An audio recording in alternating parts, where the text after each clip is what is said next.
Hello everyone, সামনেই তো খালি বিয়ে বিয়ে আর বিয়ে। চলো বিয়েতে তোমরা নিজে নিজে কিভাবে ঝটপট রেডি হবে সেটাই তোমাদের সাথে আজকে শেয়ার। তার জন্য তো ভিডিওটা একটু স্কিপ না করে পুরোটা দেখতে হবে। তো চলো বেশি কথা না বাড়ি ভিডিওটা ঝটপট করে শুরু করা যায়। তো এখানে কিন্তু মায়ের একটা শাড়ি আমি আলমারি থেকে পছন্দ মতো বার করে নিয়েছি। তোমাদের কাদের কাদের মায়ের শাড়ি পরতে ভালো লাগে আমাকে অবশ্যই কমেন্ট করে জানিও। তোমাদের অনেকেরই ভালো লাগে মায়ের শাড়ি পরতে, জানো তো আমারও বেশ ভালো লাগে মায়ের শাড়ি পরতে। এই বিষয়ে তোমাদের কিন্তু একটা ছোট্ট গল্প বলবো মেকআপটা হয়ে যাবে। ফার্স্টলি কিন্তু আমি একটা ফেস ক্লিনজারিং মিল্ক দিয়ে মুখটাকে ভালোভাবে ক্লিন করে নিয়েছি, দেন কিন্তু আমি একটা ময়শ্চারাইজার অ্যাপ্লাই করে নিয়েছি। তো তোমরা কিন্তু তোমাদের স্কিন টাইপ অনুযায়ী যে কোনো টাইপের ময়শ্চারাইজার কিন্তু তোমরা স্কিনে অ্যাপ্লাই করতে পারো। তারপর আর কি রাতভর জেগে জেগে যে সমস্ত ডার্ক সার্কেল গুলো চোখের কোনায় হয়েছে সেগুলো তো ঢাকতে হবে নাকি, তাই তার জন্য নিয়ে নিলাম ক্রাইলনের প্যালেট থেকে একটা ডার্ক শেডের কনসিলার। দেন ভালোভাবে পুরোটা কনসিল করে নেওয়ার পর কিন্তু আমি একটা পাউডার দিয়ে আই বেসটাকে পুরো সেট করে নিয়ে রেডি করে দিই আই মেকআপের জন্য। তারপরে কিন্তু আমি একটা আইশ্যাডো প্যালেট নিয়ে নিয়েছিলাম। আইশ্যাডো প্যালেটটা কিন্তু ছিল আইস ক্যানকিলেট, জানো তো এই আইশ্যাডো প্যালেটটা আমার খুবই একটা পছন্দের আইশ্যাডো প্যালেট। তো এর মধ্যে এত সুন্দর সুন্দর কালার রয়েছে যে তোমাদেরকে কি বলবো। তার জন্য কিন্তু এই আইশ্যাডো প্যালেটটা আমার খুবই পছন্দের একটা আইশ্যাডো প্যালেট। কিন্তু খুব হেভি কিছু আই মেকআপ এখানে করব না, যাতে তোমাদের বুঝতেও সুবিধা হয় আর যাতে তোমরা ট্রাইও করতে পারো এমন একটা আই মেকআপই কিন্তু তোমাদের সাথে। তার জন্য তোমাদেরকে নিয়ে নিতে হবে একটা কাজল। তোমরা যে কোনো কোম্পানির কাজল এখানে ইউজ করতে পারো। কাজলটা দিয়ে ভালো করে ব্ল্যাক আইশ্যাডো দিয়ে ওটাকে স্মাচ করে নিয়ে দেন একটা ব্রাউন কালার নিয়ে ভালো করে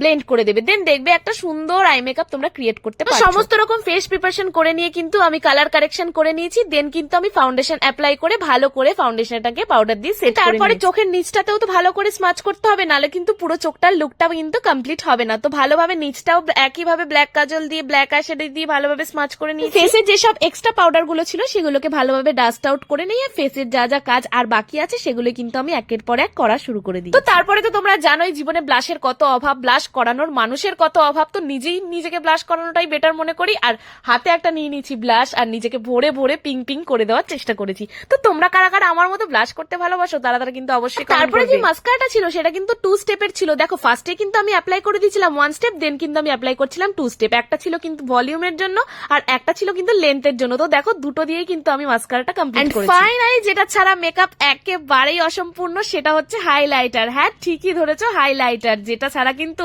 আমাদের পুরো মেকআপটা একদম ইনকমপ্লিট থেকে যাবে। তো দেখো আমি কিন্তু আস্তে আস্তে হাইলাইটারটা লাগিয়ে দিতে শুরু করে দিয়েছি। কিন্তু আমি ফুল লুকটাকে সেট করার জন্য নিয়ে নিয়েছি একটা সেটিং স্প্রে। আর এখানে দেখো আমার সেটিং স্প্রেটা একদম শেষ হয়ে গেছে, মানে আমি এত পরিমাণে এটাকে ইউজ করেছি যে কি বলবো, এক কথায় বলতে পারো একেবারে ফিনিশিং টাচ। তারপরে কিন্তু আমি প্রচন্ড পরিমাণে কনফিউজ হয়ে পড়েছিলাম আমি কোন শেডের লিপস্টিক অ্যাপ্লাই করবো, নিউড শেডের কি ডার্ক শেডের। তো আমি ভাবতে ভাবতে দুটো লিপ শেড মিক্সড করেই কিন্তু অ্যাপ্লাই করা শুরু করে দিয়েছি। তো তোমরা দেখো যে কেমন মেকআপ কিন্তু অলরেডি ডান। তো যেই ছোট্ট গল্পটা তোমাদের ভিডিওর শুরুতেই শেয়ার করব বলেছিলাম সেটা ছোটবেলায় যখন সব বন্ধুরা মিলে রান্নাবাটি পুতুল পুতুল এ সমস্ত খেলাধুলা করতাম তখন না মাকে বলতাম মা তোমার একটা শাড়ি দেবে, আমি পরতাম। কত রিকোয়েস্ট করতাম তখনও মা দিত না। খুব জোর জুলুম করে মার কাছ থেকে একটা শাড়ি নিলে আমরা তখন কি আনন্দ পেতাম, কতই না সুন্দর ছিল বলো সেই দিনগুলো। মায়ের শাড়ি তখনও যেমন সুন্দর, মায়ের শাড়ি এখনো তেমন সুন্দর লাগে আমার কাছে। তো তোমাদের বলো ফাইনাল লুকটা কেমন লাগছে। তোমরা কিন্তু বিয়েবাড়ির জন্য এমন একটা সফট এলিগেন্ট লুক ক্যারি করতেই পারো। ভালো লাগলে কিন্তু অবশ্যই একটা লাইক করে দিও যাতে আমি পরে আবার এরকম সুন্দর সুন্দর টিউটোরিয়াল ভিডিও তোমাদের সাথে শেয়ার করতে পারি। তো আর কি দেরি করে লাভ আছে, তাড়াতাড়ি করে কমেন্টটা করো আর আমাকে আরো উৎসাহিত করো নতুন নতুন ভিডিও তৈরি করার জন্য। তো আর কি ভাবছো, জলদি জলদি ফটাফট লাইক কমেন্ট শেয়ার এগুলো করে ফেলো। চলো দেখা হচ্ছে নতুন কোনো ভিডিওর সাথে, ততক্ষণ পর্যন্ত সবাইকে টাটা।